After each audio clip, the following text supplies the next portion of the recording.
क्या पासपोर्ट आपकी नागरिकता साबित नहीं करता? क्या आधार, वोटर आईडी और पैन कार्ड भी नागरिकता का प्रमाण नहीं है? विदेश मंत्रालय के एक बयान के बाद देश भर में इसी मुद्दे पर बहस छिड़ गई है। अब राजद नेता रोहिणी आचार्य ने सोशल मीडिया पोस्ट के जरिए मोदी सरकार को घेर लिया है, तीखे सवाल पूछ रही है। क्या है पूरा मामला, जानिए हमारे साथ विस्तार से। नमस्कार, एक न्यूज 24 देख रहे हैं, यहाँ पर मैं हूँ आपसे ब्यूटी। दरअसल 14वें पासपोर्ट सेवा दिवस के मौके पर विदेश मंत्रालय ने कहा कि भारतीय पासपोर्ट एक यात्रा दस्तावेज है जिसे विदेश यात्रा की सुविधा के लिए जारी किया जाता है। मंत्रालय ने यह भी स्पष्ट किया कि पासपोर्ट केवल भारतीय नागरिकों को ही दिया जाता है, लेकिन इसे अपने आप में नागरिकता का अंतिम प्रमाण नहीं माना जा सकता। विदेश मंत्रालय का यही बयान अब राजनीतिक गलियारों में नई बहस का कारण बन गया है। विपक्षी दल इस मुद्दे को लेकर केंद्र सरकार से जवाब मांग रहे हैं। लगातार राजद सुप्रीमो लालू प्रसाद यादव की बेटी और पार्टी नेता रोहिणी आचार्य ने सोशल मीडिया प्लेटफॉर्म एक्स पर पोस्ट करते हुए लिखा कि अगर पासपोर्ट नागरिकता का प्रमाण नहीं है तो सरकार देश को बताए कि आखिर नागरिकता साबित करने वाला वैध दस्तावेज कौन सा है। उन्होंने अपने पोस्ट में कहा कि आधार कार्ड नहीं, वोटर आईडी नहीं, पैन कार्ड नहीं, ड्राइविंग लाइसेंस नहीं और अब पासपोर्ट भी नहीं, तो फिर भारतीय नागरिक अपनी नागरिकता किस दस्तावेज से साबित करेंगे।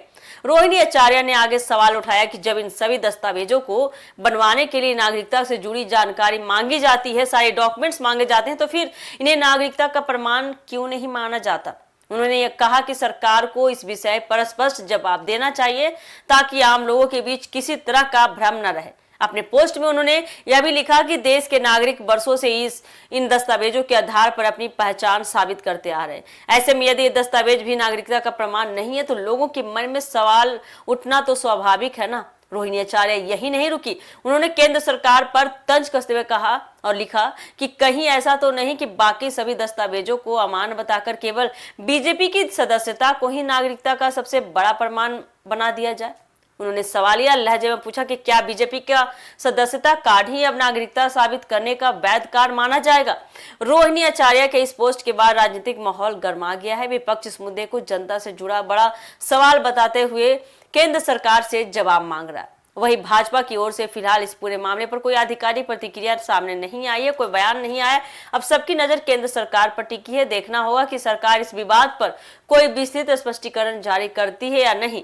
लेकिन इतना तो तय है कि विदेश मंत्रालय के एक बयान और रोहिणी आचार्य की सोशल मीडिया पोस्ट ने नागरिकता को लेकर एक नई सवाल खड़ा कर दिया, नई राजनीतिक बहस को जन्म दे दिया है। तो देखना काफी दिलचस्प होने वाला है कि केंद्र सरकार की तरफ से कौन सा जवाब आता है, रोहिणी आचार्य को क्या जवाब मिलता है।